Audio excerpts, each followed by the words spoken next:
Hi, how's it going? Nice to meet you. Francesca. Gabriel. Very nice to meet you. Oh wow, this is tight. What? This is dope.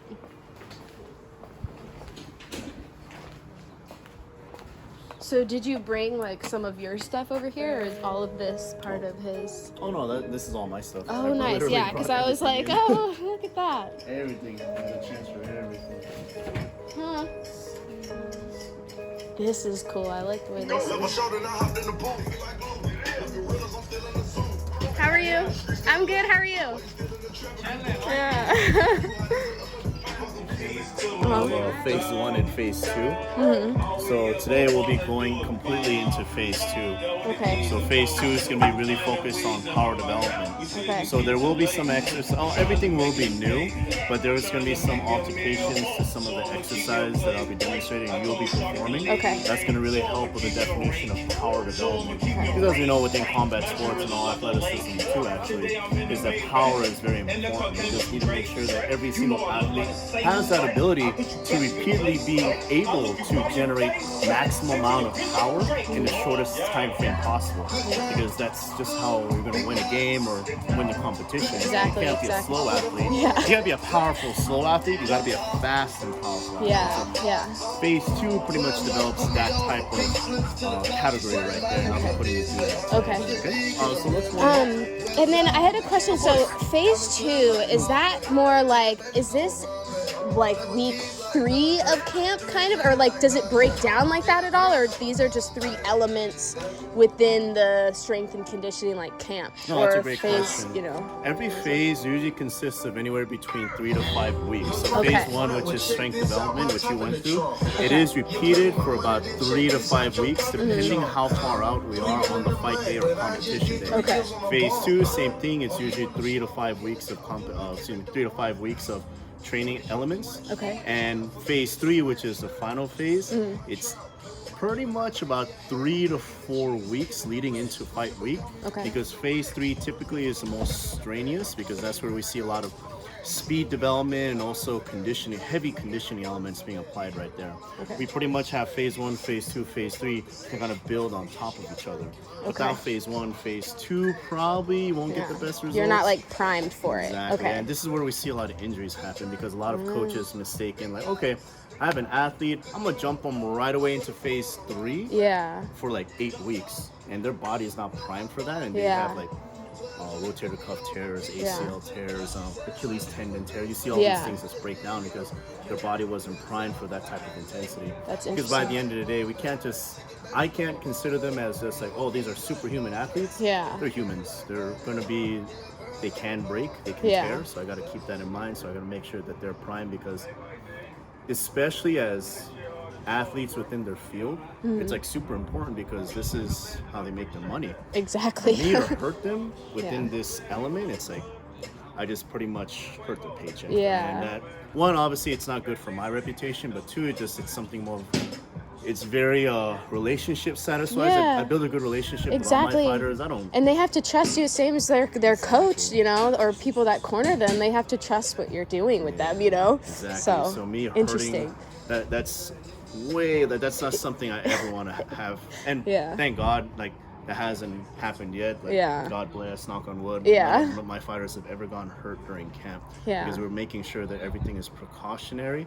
And we're like we said on phase 1, on day 1, everything's kind of micro dosage. I'm not Yeah. pushing you to the farthest reaches. I'm just dosaging it, making sure you are improving at least 1% per day that you see me. So by the time you go into competition day, fight day, you're at 200% right there. Boom. And There what you is go. your recommended recovery strategy? Do you have any? Within the whole full camp. With the whole camp, honestly, nothing beats sleep and just. Yeah, that's a very hard spectrum. That's a great question, though. It's really great. Because with me as a strength and conditioning coach, I do deal with a lot of issues where life happens. Like my fighter might have gotten into an argument with their girlfriend, or they're having a little bit of trouble with their kids and they're a little bit stressed out. So all those little factors actually kind of play a very harsh and detrimental variable to their recovery. So you can only imagine if you got into an argument with your spouse, the next day you're not going to feel good, especially if the argument is still going on. You're never going to feel 100%. So that really hits the recovery aspect. So with me as a strength and conditioning coach, it's really important, as I kind of did today, is, hey, how you feeling? Everything good? How was your week? It's like little questions like that. It gives me clues, like, because some fighters will come in like, yeah, I had a great week, I'm fully recovered. Oh, Andy, yesterday I sparred, I'm kind of sore. Or literally they'll tell me, it's okay, just had a few run-ins with something and just not feeling too good. So, okay. It kind of gives me a notion of where they're at mentally, because if where they're at mentally will kind of give me a good idea of where they're at physically too. So from there, especially for myself and every strength and conditioning coach, we need to think on the fly. If you came in today and your leg was hurt, Andy, I twisted my ankle yesterday running, we have to think on the fly, okay, I got to take away all leg workouts, or at least rehabilitate that ankle that you twisted, and focus on more upper body, but keeping it in conjunction with phase 1, phase 2, and phase 3. So we're thinking on the fly. You came in like, Andy, I had a bad day, one of my horses got hurt, that just really hurt me emotionally. Okay, so right now mentally a little bit low. Okay, got it. We won't go as intense, we got to maintain everything. We got to make sure you're not going to get hurt today. So it's a lot of factors like that. But going into recovery, just sleep, making sure they're in a good mindset. I mean, diet is a key part. People are starting to add that into their team as well. A nutritionist, like someone that full time does that. Yes, exactly. Like that's really important too, because you can't eat like shit forever, You can't do that, especially like with fighting or like a combat sport. Like you pay for that. Right. You pay for that every time, Exactly. It's What do you recommend for sore muscles? For sore muscles, it's just something of more recovery protocols. Recovery protocols, at least within literature, indicate that you need to do a very light activity to help shunt out any remaining lactic acid that's within those sore muscles, and also to increase blood circulation into those sore muscles to kind of begin the protein synthesis to rebuild the broken down muscle tissue. Most of the time, fighters are doing that already. They're running 5 miles a day, nothing hard, they're just jogging it. That's a light activity. But if it's something more beyond running, stretching, self-massage, if you really want to go to advance, when we're getting closer to the fight date, we go into ice bath therapy, cryotherapy. There's something called red light therapy. I actually have a red light machine. It's a huge, it's about 5 feet tall. It's a red light therapy. It helps in hormonal regulation, soft tissue repair processes right there because of the wavelength of the red light. So there's a lot of technology out there too. But for recoverability, we, at least within my element, we just need to auto-regulate, meaning we ask the fighter, how are you feeling today? Oh, Andy, I'm really sore. My legs are just shot. Okay, let's stop. We're not going to do leg workouts, upper body today. Or if they want to do leg workouts, I can push through. Okay, I'm not going to try to argue with you. We're going to do light leg workouts. We're just going to keep that moving, keep it working, and they'll recover in that process right there. And what would you suggest the difference between the sore kind of feeling and maybe that feeling where you tear? I never experienced that, but is there a difference? Yeah, usually if you tear a muscle, one, there's going to be an audible indication. You'll hear something pop, and that's when you know it's something tore right there. In those cases, the first week after that injury, it's just complete rest. It's recommended not to do anything. For example, you tore a hamstring. That's really common. Torn hamstring. Rest, don't do any. You can walk, but hard activities. Within within the first week, definitely ice, because you need to get rid of the inflammation that's what's going to occur. Second week, you would continue to ice, but you'd start to do light massage therapy, just very, very light, because it's a torn muscle. We got to make sure we got to increase blood circulation into that localized area to start rebuilding it. Within third week, fourth week, then you'll see a little bit more rehabilitation. But when we say rehabilitation, like if I tore this hamstring in the third or fourth week, I'd have the fighters kind of just do exercises like this. So I'm gonna have them just regain that mobility back into that hamstring, because that hamstring will just lock up on them, and it doesn't want them to move. And that's really detrimental to a fighter or an athlete. He needs to be mobile, so we got to bring back that mobility. So light stretches, I'd probably kind of enter the picture. I'd apply manual therapy work, more soft tissue work, more kind of isolated stretching that I would be kind of manually doing, and also light exercises, really just putting a pump into it. And once again, we're looking at realms of caution right there. We don't want to like push it to a point where we restrain the muscle. Yeah, especially in something where you're going to be asked to do something explosive eventually, you know, so it's like eventually that muscle has to be ready to go, 100%, you know. That's a very big factor for us. Like, worst case scenario, a fighter gets hurt mid-camp, we have to rehabilitate that leg or that muscle group that got torn, and rehabilitate it within a good time frame to reintroduce it back into explosive workouts in a safe manner. And it's really tricky. It's like the downtime with that, between 4 to 6 weeks, and that's literally a fight camp. So like really careful on, all right, we gotta slowly get you ready for this fight still, but we can't restrain that hamstring. But make sure that hamstring's still strong enough so when you enter the ring, you won't re-tear it when you're like going in there, going like balls out and fighting. So yeah, it's like a really touchy thing. It's a science. It's a pure science. It's crazy. Power development. Power development, there's going to be a lot more jumping and fast moving that's going to be involved. So we're going to continue to warm up, but we're going to warm up with some jumps. So we're going to start. Be very careful. Just make sure you're nice and set, core is braced, and you're ready to absorb some shock. I want you to just perform 5 jumps forward. So right here, everything's braced, coming all the way down. Execute through your glutes and also your legs. We're going to go 5 jumps this way, turn around, 5 jumps back. Okay.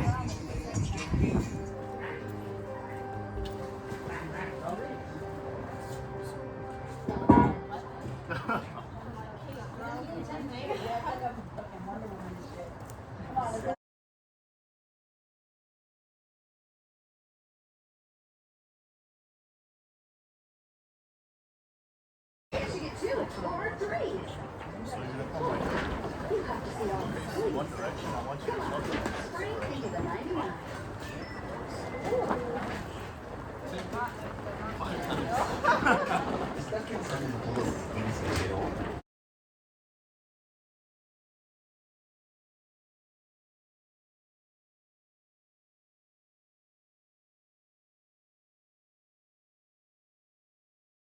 We're going to a workout. So today, ladies, I'd like to introduce you to the trap walk. So there's this whole stigma in weight that, okay, in order to develop power in weightlifting, we need to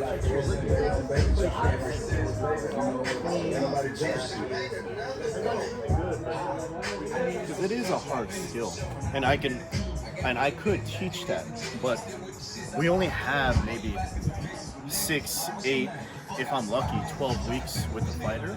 So it wouldn't be smart to spend like 2 to 3 weeks trying to teach perfect form. Because without good form in Olympic lifting, you could hurt yourself. So what we did is that we mimicked that whole what we call triple extension concept, being able to execute movements in a very ballistic and powerful manner without having to like catch that barbell right here. And that's where the trap bar comes into play. Now, trap bar. I like the sound of that. I know there's a lot going on right here, but first I'd like to first teach good technique. So don't worry about the resistance band there, just kind of step through it. I'd like you to place your feet about hip width apart, toes pointed out right here. From here, I'm going to brace my core. I'm going to bend my knees and my hips, maintaining this structure right here. Once I descend down, I'm going to grab the handles that are right here towards the sides, so tight here. And I'm going to squeeze my glutes and my legs and come up.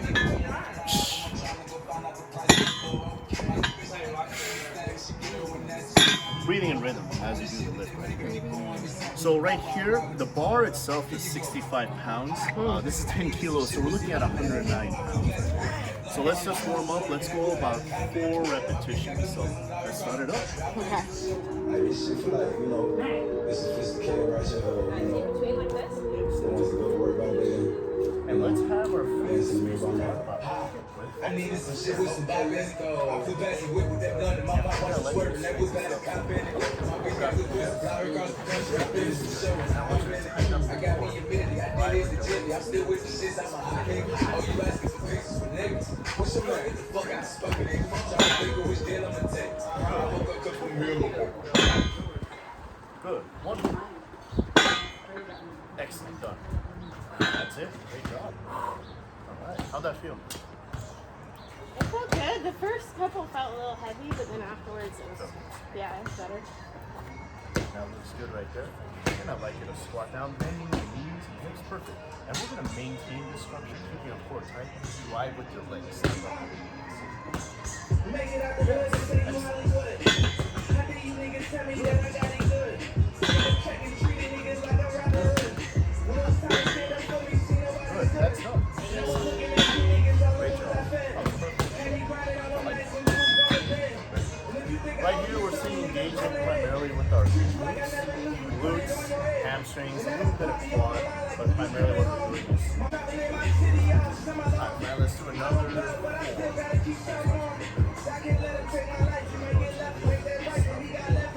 Oh, I love it when Jenny says that. It's like, oh, this is so normal.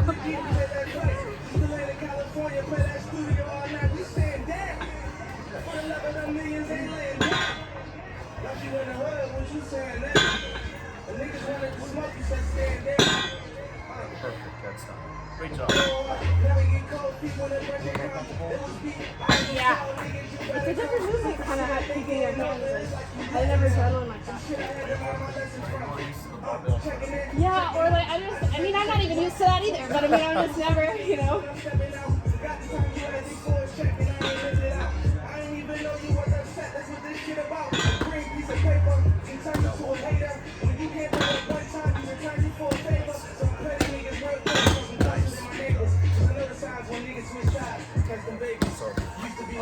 I explained this in the first phase, so what this is, we call this a gym aware. It's a velocity measurement device. I'm going to attach it to a barbell. What it is, it feeds me data in my iPad that's located right there.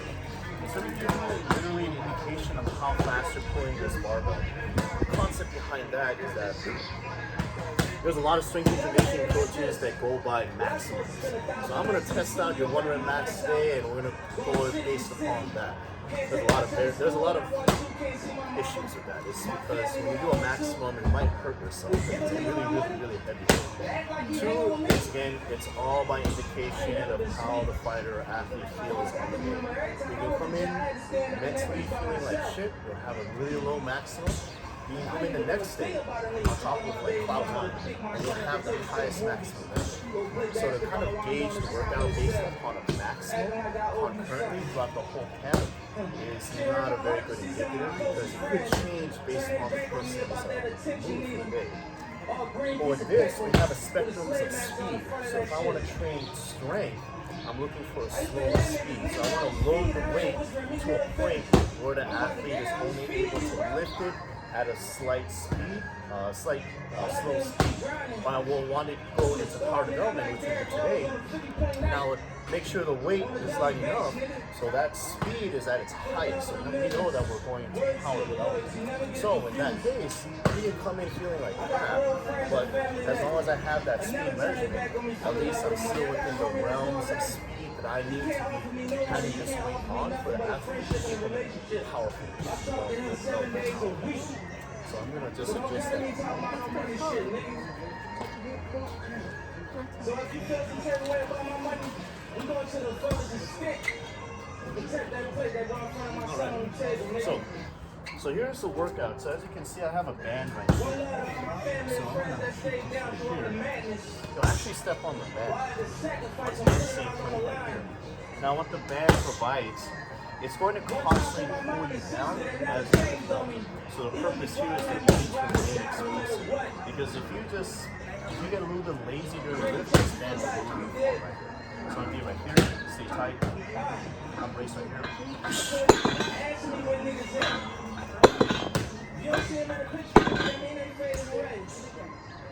And like somewhat jumping. I prefer you not to leave the floor.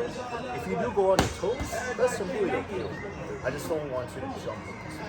So we're gonna go 3 repetitions right here. Let's go into maximal. It doesn't matter which way I go.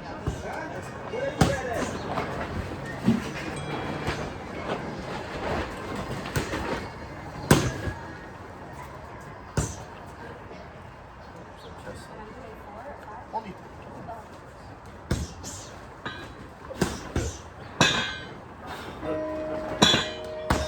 Rest.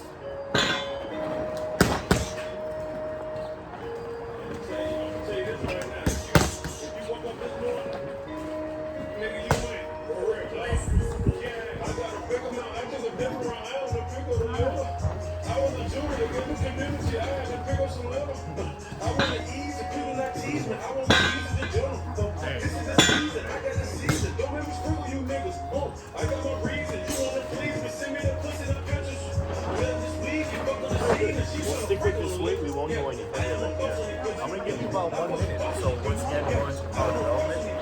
The next set will be our working set. I'll let you hit 3 reps. After 3 reps, you're going to this open space, 3 jumps as far as possible. So I don't need consecutive pop, pop, pop. I just want you to jump as far as possible, land safely, reset, jump. It's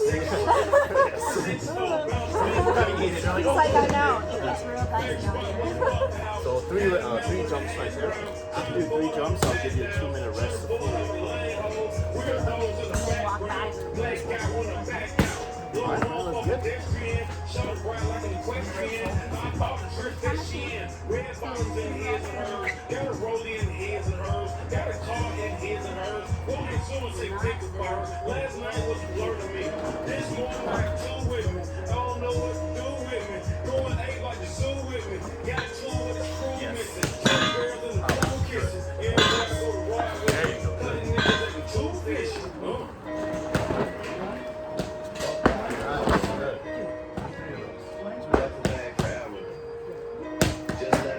well, that's good. Oh, it's okay. I got a big amount. I think I'm the biggest out. Got hits and I ain't gonna put them out. Then you can't even put them out. Got it billboard melodies. Got the sun on the side. Cross over to the other side. And I didn't even have to die. Got the money and I never show it. Let a nigga try to play a role. All the things talking to me in my dreams. I just ain't bad and you know it. Better than 2 minutes. We have 5 more sets. Doing the jumps afterwards like that, like the long jumps, after you do something that's like explosive this way, how is that testing the, like what is the point of those in that particular order? Oh yeah. What we call that is post-active PAP, pretty much post-activation potentiation. Post-activation potentiation means we have 2 or 3 or 4 exercises, mostly 2 or 3.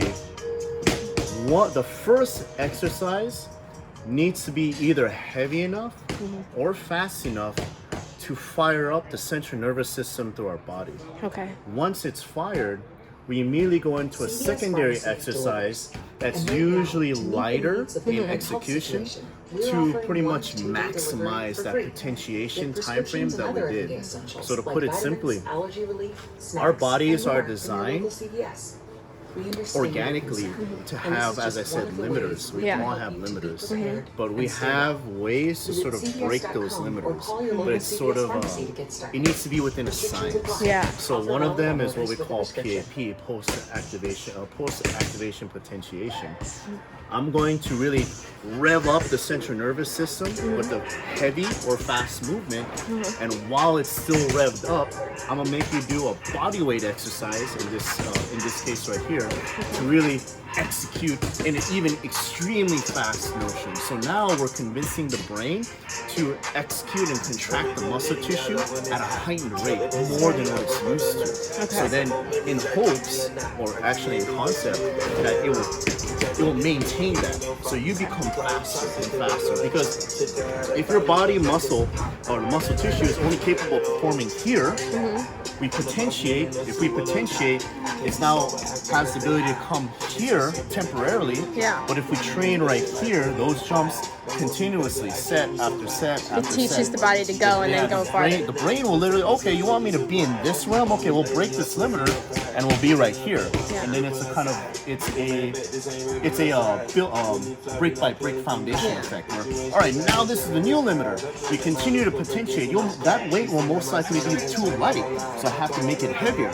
All right, that potentiates. We go back to that body weight exercise. You'll jump even farther because your body is just executing at a higher rate of performance. Because you're ready. Exactly. Primed yourself. So now That's we're really going interesting. better and better and better and better. And That's what really we're interesting. Wow.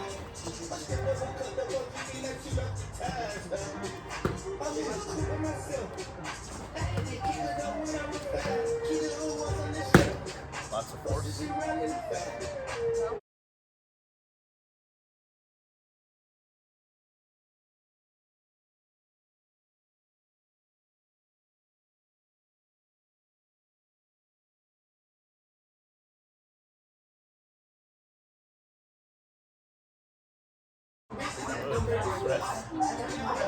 As you notice, possibly in the fourth set or fifth set, that's going to get lighter and the jumps are getting easier. Because once again, we're looking at a place where we're breaking the limiter. We're forcing it. We're pretty much forcing it. But as I said, it's very okay. You notice it? Yeah, I like it. But it's the thing, that's where the science comes in. If we go too heavy, too fast, too much, too soon, we'll get hurt. And that's unfortunate. That's like, this is that trade-off. We have to be able to dosage in the right amount, depending on the athlete. Because if we go a little bit too much, something's going to tear. Right. Yeah, something's going to tear. But yeah, I definitely felt like more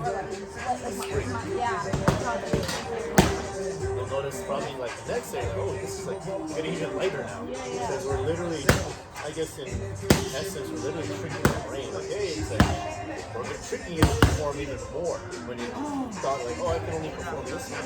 No. I think my brain is more like, I didn't know I could do that. There's a lot of interesting literature that we don't really understand. The whole neurology, like the neuroplasticity, how the brain works. Like once you're exposed to it once, your body learns to understand. Once you're exposed to something like this, your body learns to understand that that's like, the human body is crazy. That's why, yeah. I really all right, let's get it again. Learn something.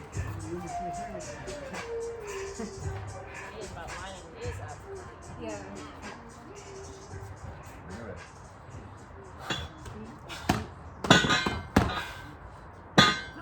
Nice. Bring it back as fast as you can. Because if you go wide, you have to bring it back fast. In your mind. That was like 6 inches. Yeah, right? You're like, whoa.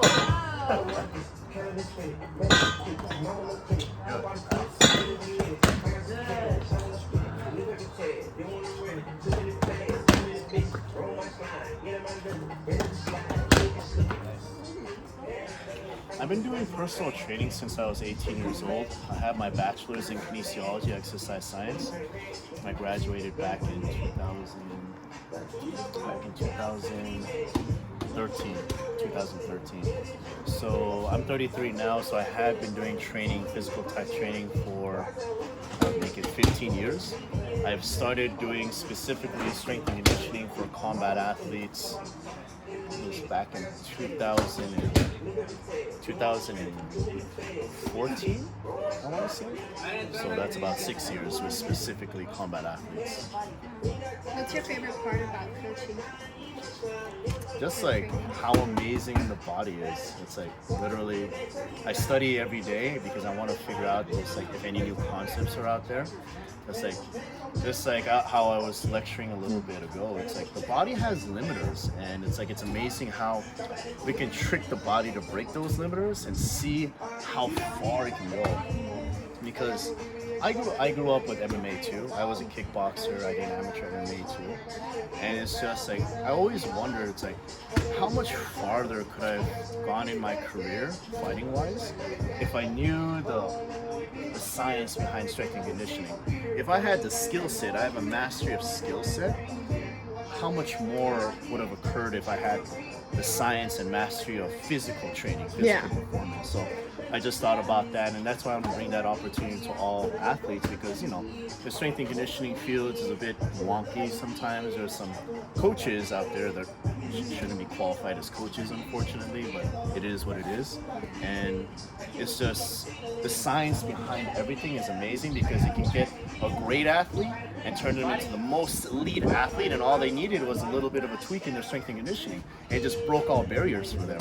But it requires that knowledge to be able to get to that level. If you're just throwing in circuit training, let's do 25 jumping jacks, 25 push-ups, 25 squat jumps, that's not going to break any barriers. It's just going to keep them where they're at. They're going to plateau. Right? But also being aware of what they're being asked to do. I mean, you having yourself mixed martial arts experience, like that's so crucial. It's so crucial, especially when you're training somebody physically to do something. Right, exactly. Like, what it's like. Right. And that's so important. Like, because sometimes you'd be like, that doesn't make any sense, like from the outside looking in, then you're like, oh, I see why they have to do that, or that specific movement or whatever. Right. And Yeah, that's knowledge of that is, you have to. Yeah, that gave me a huge advantage when I did my mixed martial arts and kickboxing, and it gave me a good insight of, okay, what does it take? Because I fought competitively, so I know what it feels like to be inside an octagon and inside a ring. And to weight cut, to do the camps, Yes. how the body kind of works during that time.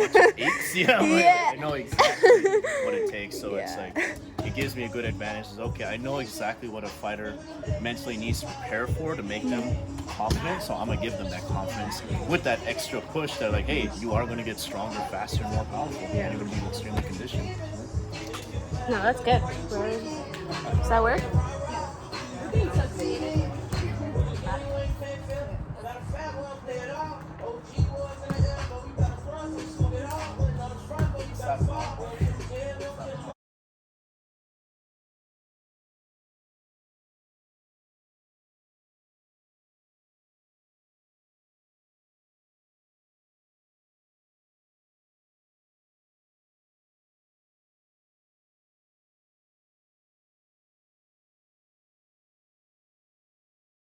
More set.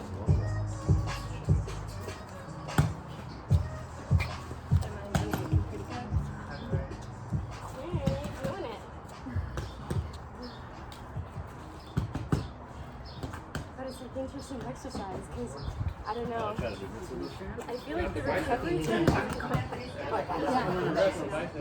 That's what I like about it. It's kind of like getting a tattoo, It's only when it's touching the skin. The youth that have like low self-esteem, how exercise improves their psyche.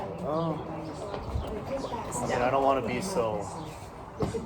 That's a very strong and touchy subject. I don't want to feel so vain about it. No, definitely exercise is good for the youth, because I get it. Now in the age of like social media, everyone cares about their looks, everyone cares about like rippling muscles, or at least looking a certain way that's perceived through society. So definitely exercise would not only just get them to that point that they want to look for aesthetically, but just the feeling of being strong and conditioned. Because I do have a few youth athletes. I have a lot of amateur boxers from knockout boxing in Southgate. They're like aged like 13 years old all the way to 17 years old. And these are kids that they're passionate about boxing. I mean, I wouldn't be surprised if all of them went pro. Like all their dreams is just become champions one day, which I completely support. But for them to kind of just run up to me after like a few weeks, like Coach Andy is like, dude, I feel strong, and not to promote violence, but I kicked my sparring partner's ass, I just ripped them apart. I'm like, they feel happy, whoa, it's getting better, and they're just especially when it kind of says coinciding with their dreams, like I want to be a world champion. And if they go into the ring like exponentially stronger, faster because of this training, it just really helps their dream grow and evolve. And wow, so I am getting stronger. Yeah, so I feel like I can be a world champion one day. Yeah, that's rewarding, definitely. And the exercise, man, it helps you think clear. I mean, especially like for like young men, particularly. You know, like when you think about it, it's like the world doesn't have too many sports that are like alpha male type sports. Obviously, there's all ranges of people that compete in mixed martial arts, boxing, whatever. They don't have to be that, but it gives an outlet in a way to where they understand conflict and all that. And I feel like it helps. Even just like doing exercises to look good on Instagram. Like, oh, you can think better. You have the ability to think better and make better choices just by exercising. Yes, no, there's. People don't realize. Yeah, there was like a literature article. There was a study article indicating that what was it? It was if you study, I read it a while ago. If you study and then go to a light activity type exercise, it shows that you can retain more just by doing exercise after you study. So. And like walking and like doing stuff, like they say, or if you want to program something like into your mind, you have to do it while you're, I don't know, walking, running, whatever. So it's like.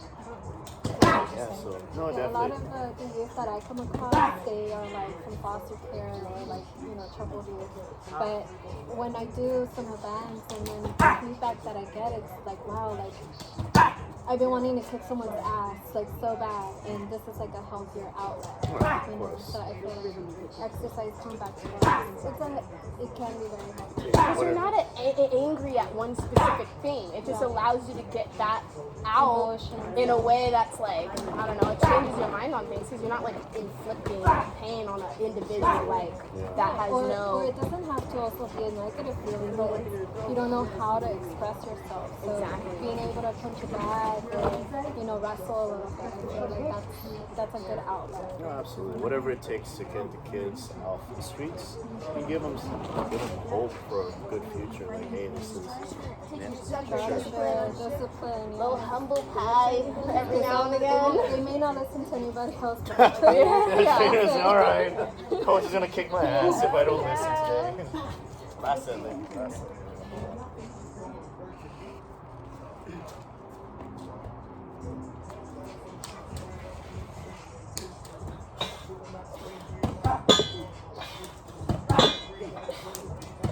Nice, good numbers.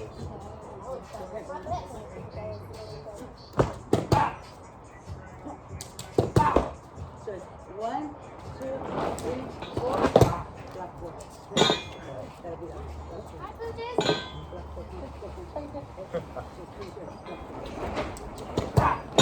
they start over?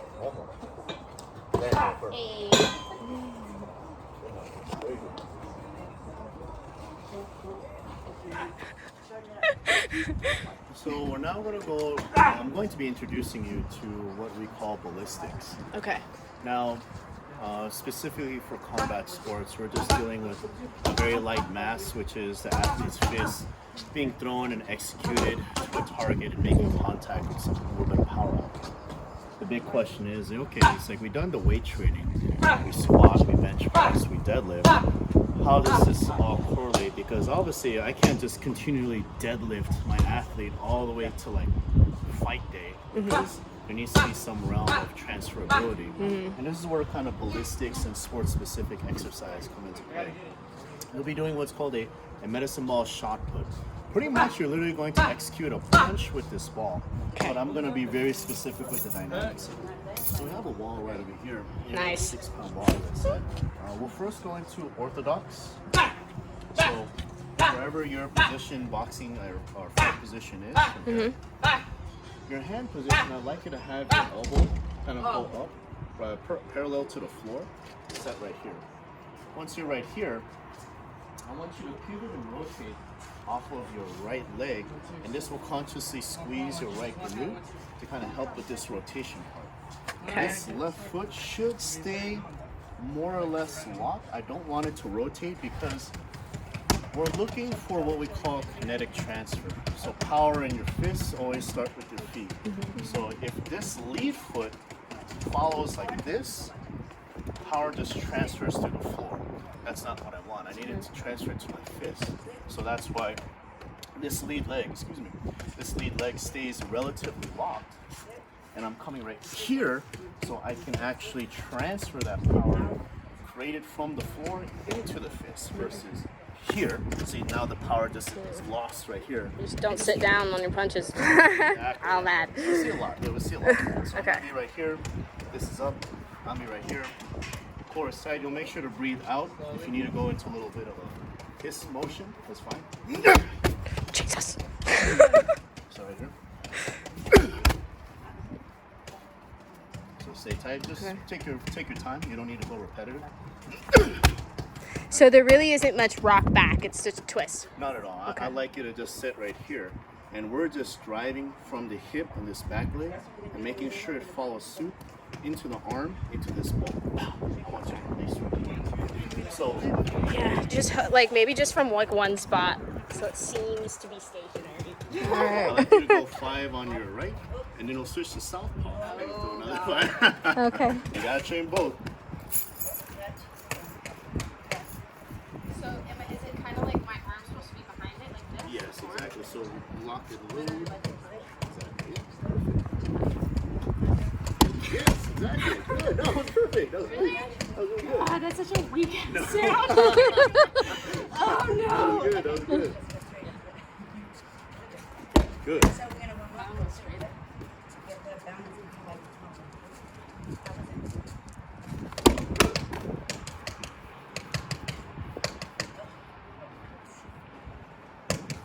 Good. Like I'm in Dragon Ball Z. Right? Yeah. Nice. And we'll That's switch. Stylebender. Okay. So Stylebender. you really might want to watch out. Take your time. Take your time. Yes. Good.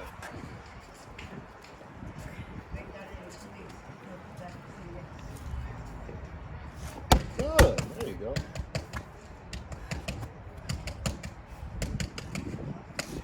Good.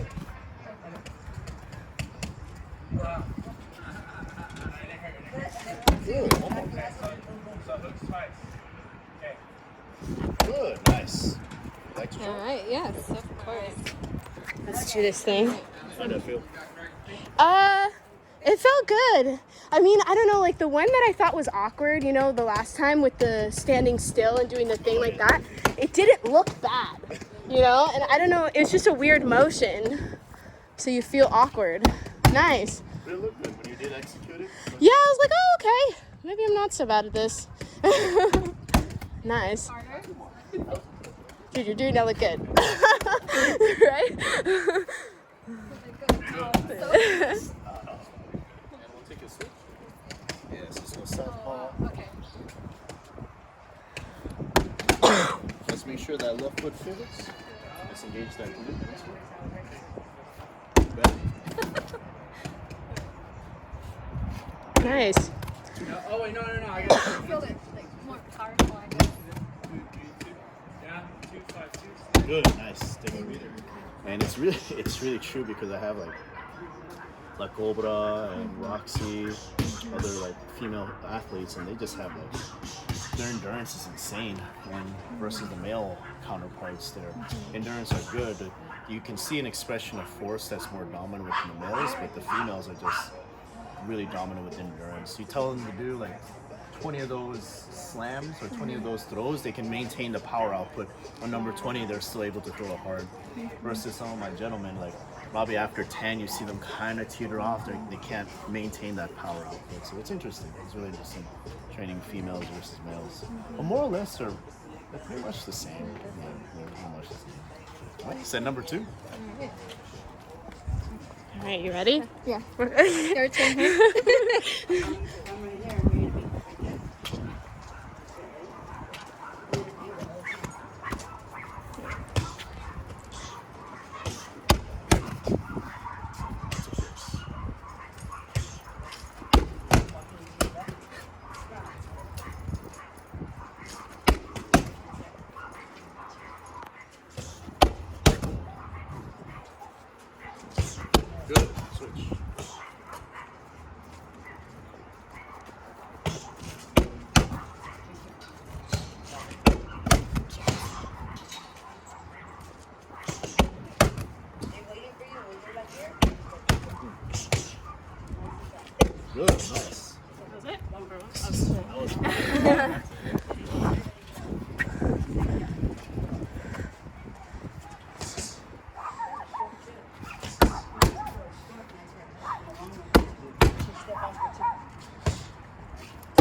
good. Step back like that. You're gonna step back so they can stay right.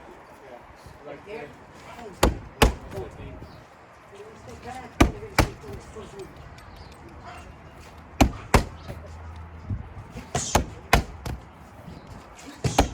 Nice. After a while, you start getting in a little rhythm. Then it's okay, you know? But at first, you're like, what?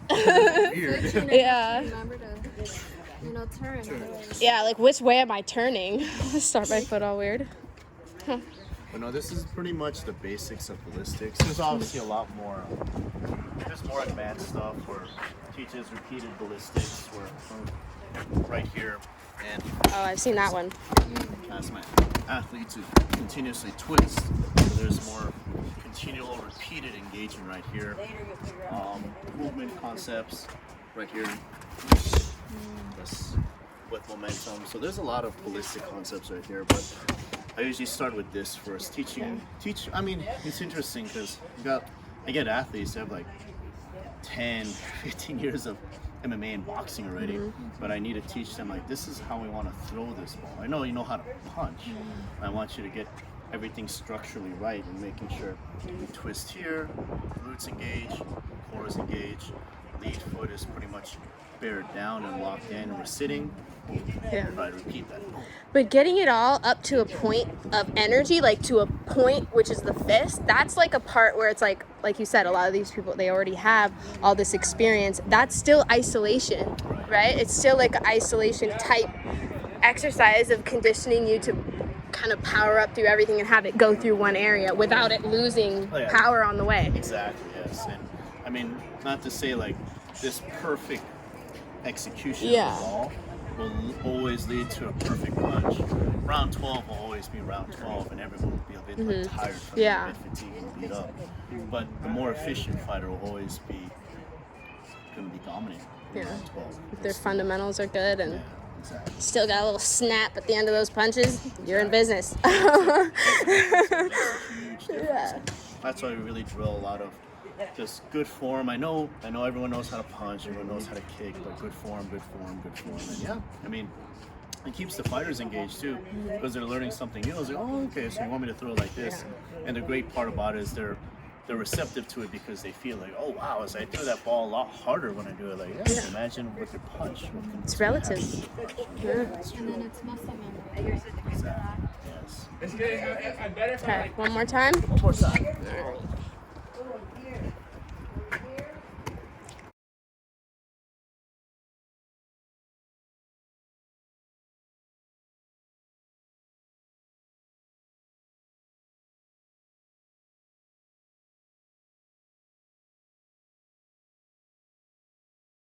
Southpaw too. Hey.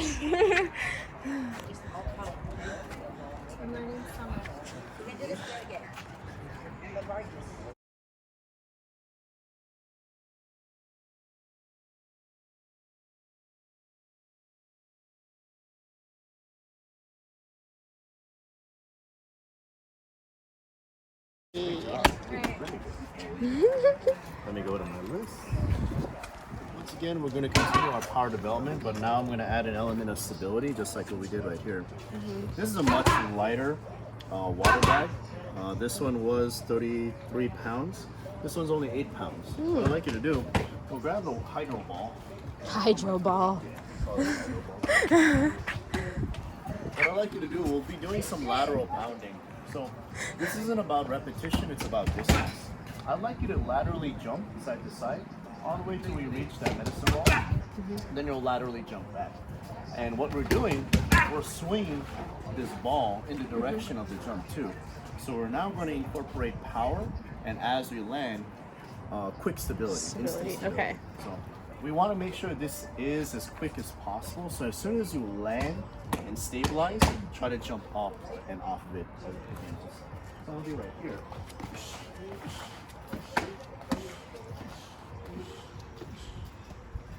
It's lateral bounding, ladies and gentlemen. That's how it's done. Just-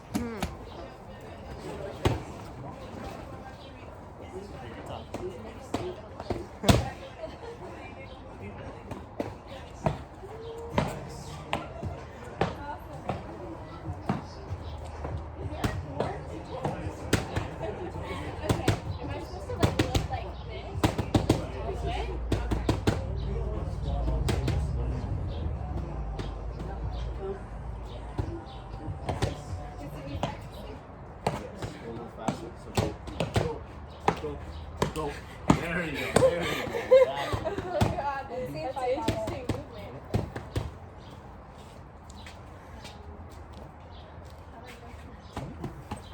Yes. Good. And as After about the second one, I was like, oh, I got a long way.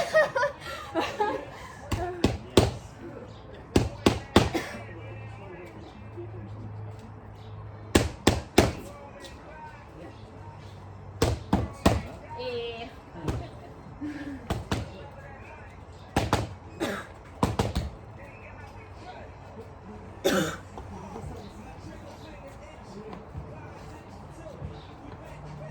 Nice.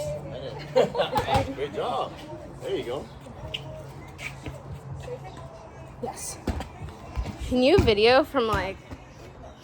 Don't go all the way down. Just beat it. A little bit. Let your legs go. Good.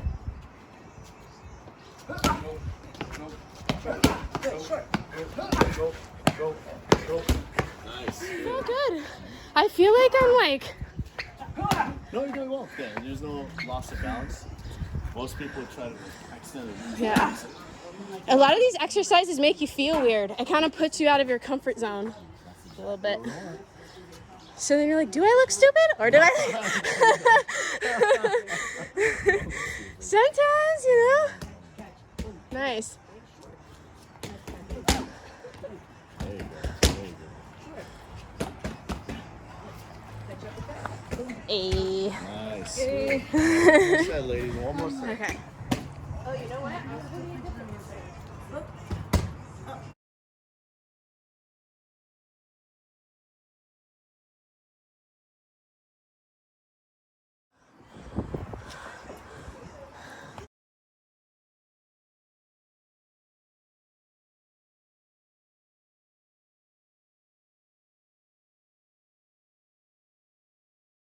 Blading. That's kind of an interesting motion too. Yeah.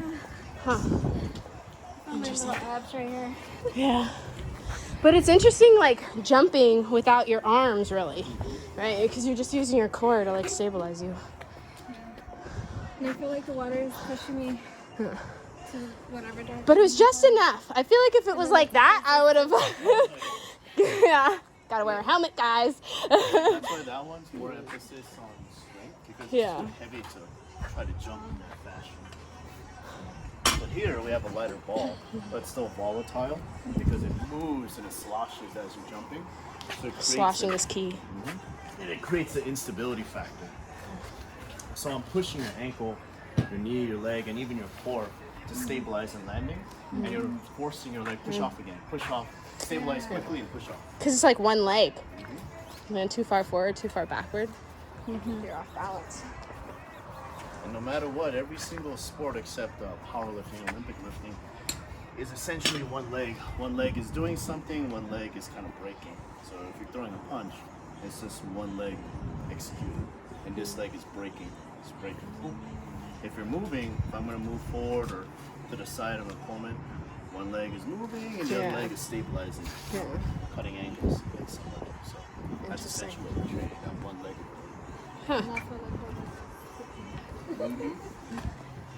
Yeah, we're gonna be murderers after this. Yes. I mean, like, hold up. And mine right there. More focus on hip, glute, and core. Pretty much mimicking the movement that we did with the hydro ball. We're gonna come right here. We'll grasp the barbell and sit down. From here, I want you to dip down. Get this barbell to your hip. I like you to pivot with one foot opposite the direction in which the barbell is going. And from here, squeezing the abs. So you're moving your legs at different times. Okay, so one at a time, One kind of. one leg will rotate, Okay. other leg will break with that mechanism. Rotate. All right. We're gonna go 10 repetitions. So like 1, 2. Okay. Always gotta clarify.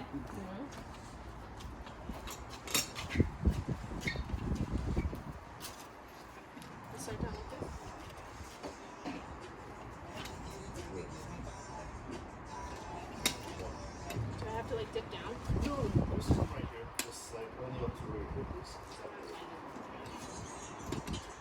Let's speed it up. 3, go.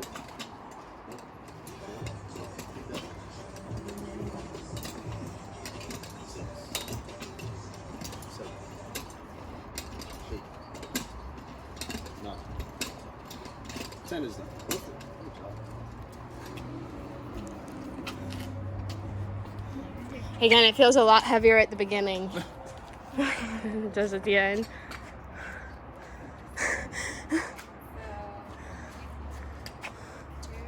Nice. And let's go a little faster.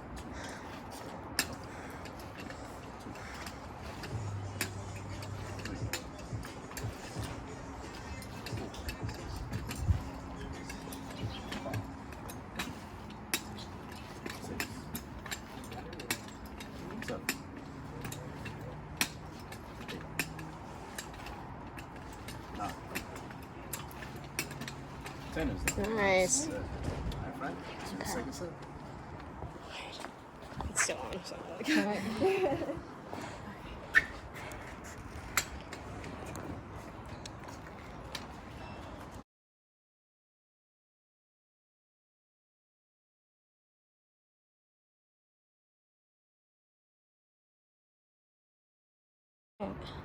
Good job. I feel like my grip gets stronger after this. The last one, like my fingers were like hurting right here. Okay. Yeah, I was like, this is the most sore part.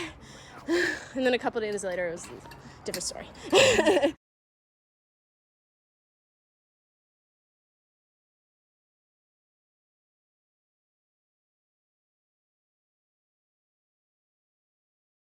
All right, let's do it.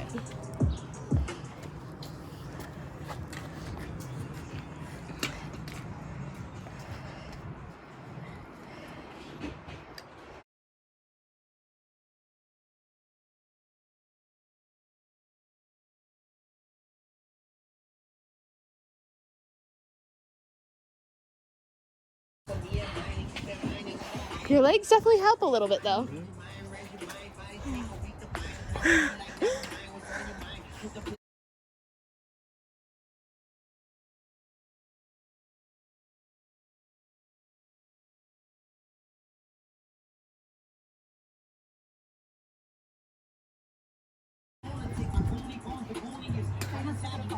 Okay. All right. So, as a finale, I'll be putting you ladies through conditioning, glycolic conditioning. So, let me just Uh-oh. put up the ropes.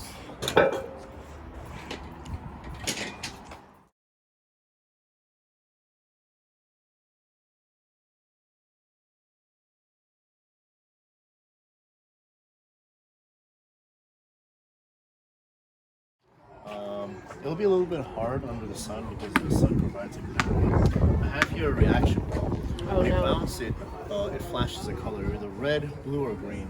So when you bounce it, as you can see, there's a little flash going right there. So I like it to stay in the shade because in the sun, the glare, you won't be able to see it. But right here in your boxing stance, just I want you to keep moving here. Bounce it. If you see green, I like you to slip to the right angle, and throw a combination. If you see blue, left, throw a combination. If you see red, that's right, forward. So you're gonna keep moving, you're gonna be boxing, bounce it. Once you see the respective color, I want you to respond in that way. Okay, So so it's blue to the left, green is blue to the right, green to the left, red's forward. Okay. And right is forward. So take your time, you know, be loose, don't be too mechanical about it. Just keep moving around just in the shade so you can see the light. To see red. Blue. See blue. Right here. See green. Right here. Just keep moving. You're just reacting to the ball. Okay. Yeah. Might be a little stuck the first time. No worries. But that's okay. So, one of you will be on the ball, the other one will be on the rope. Now on the rope, what's going to happen there? So you'll grab the ropes and you'll take a step back. The ropes are made out of rubber. So when you take a step back, you should get some of the tension out. Okay. So from here, I'll be right there with my assistant coach Mark. I'm gonna have a stopwatch. I want you to do a wave slam for 15 seconds. So when I say go, you'll be right here.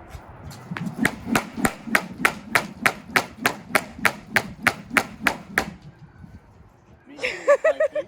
Try your best to hit the rubber tubing against the concrete. So you're really trying to slap it. So 15 seconds. Okay. After Extreme 15 jump rope. seconds, we're gonna come out and you'll take a rest. So Okay. actually I should grab two. There's two of them. I'll be right back. That's okay. Two of them. Alright, we got this. I'm gonna be like, green, what does that mean? What does that mean? So this will be 15 seconds. After 15 seconds, I'll give you the reaction ball. Feel the shade after the shadow box for a minute. Right, so as soon as she's done, you go right in. We are going to go 15 seconds work, 1 minute of skill set work. We are going to go 6 rounds, 60 minutes. Ready? And begin. Both at the same time. There you go. Got arms ready if you want. There you go.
You're the same one. You can literally show the same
Something amazing. It's even more amazing when you realize all the places where Discover is accepted. 99% of places in the U.S. will take credit cards. So when it comes to Discover, get used to hearing yes more often. Learn more at discover.com/yes. 2020.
Go.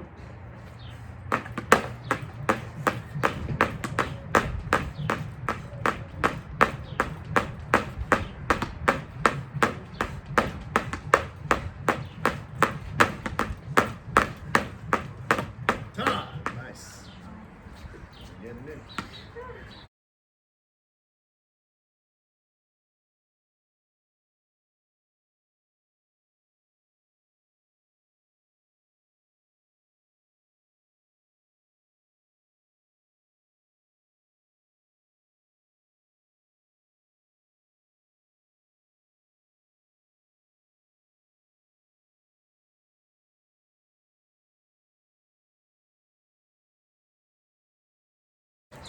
And go.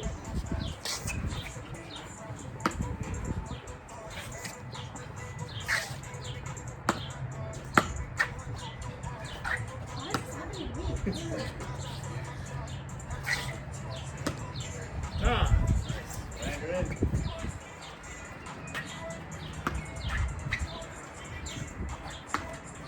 And let's go.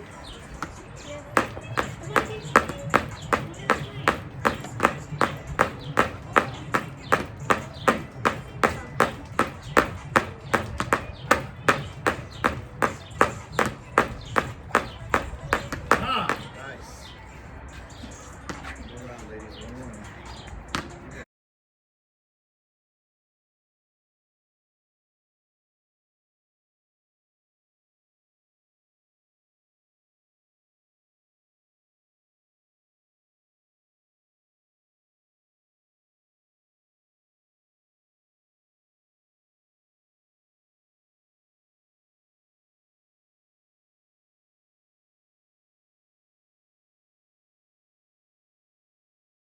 Let's go.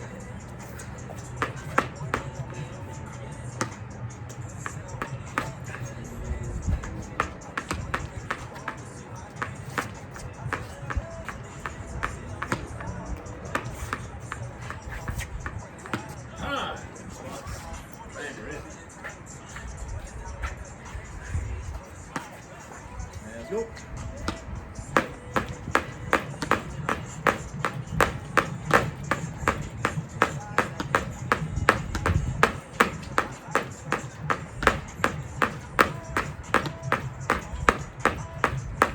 Nice. Keep boxing. Keep working.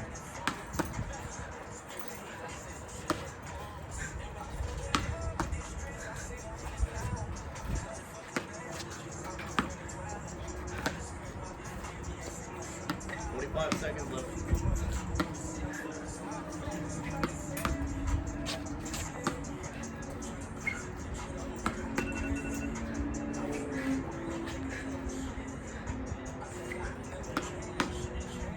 Seconds.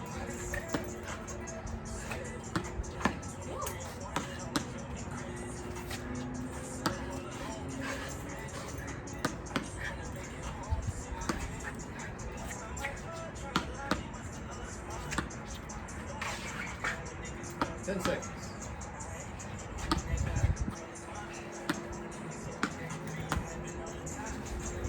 In 3, 2, 1, and time. Job, baby. Thank you. Great job. My fighters usually next camp. Then the next camp, then okay, I need to reach out. Once again, it's about keeping it interesting and having a good, keen understanding that from this level you leveled up to here. So I can't do the same workout from the last camp. Because you won't level up again. So I adjust certain variables to make sure that they're continually being challenged that's specific to their sport, so they keep getting better after the same camp.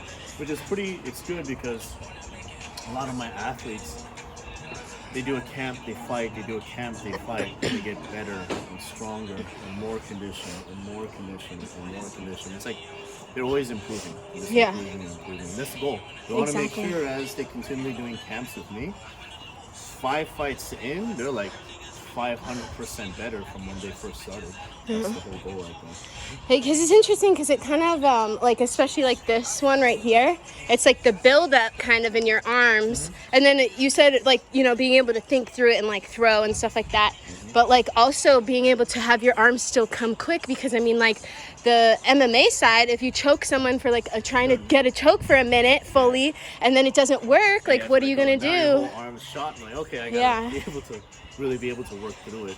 But with the conditioning aspects, at least within our realms of strength and conditioning, we have to be more concerned about glycolytic or lactate and anaerobic. Glycolytic, lactate realms is when the lactic acid build up. It's just that burning sensation. And the heaviness and the and the swole. Right, yeah, exactly.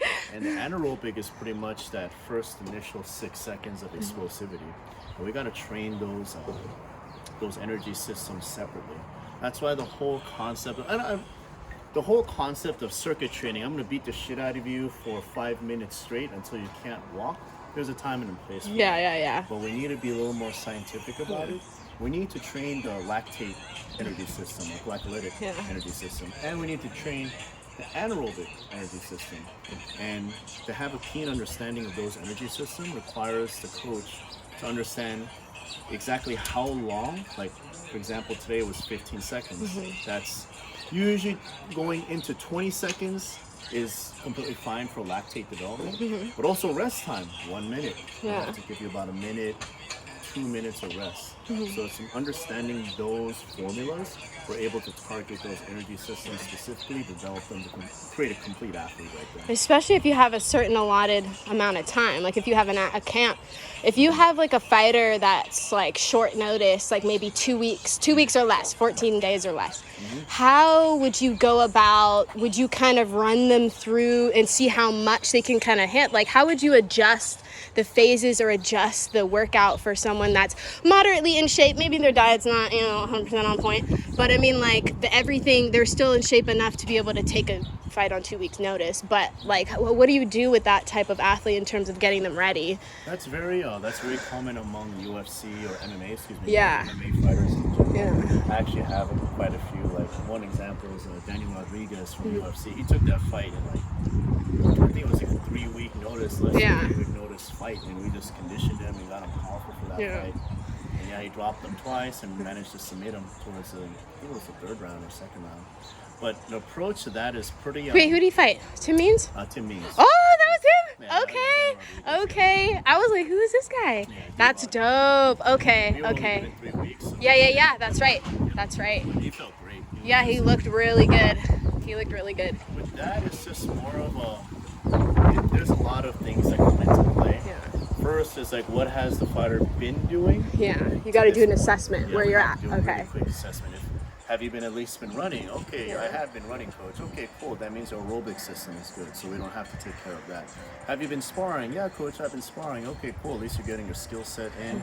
But we know we got to push sparring harder. So if I have only a 2-week notice, I know my athlete's going to spar really hard. So I have to take that in mind. Okay, you're going to spar really hard. I can't make you do heavy lifting. Sparring is priority.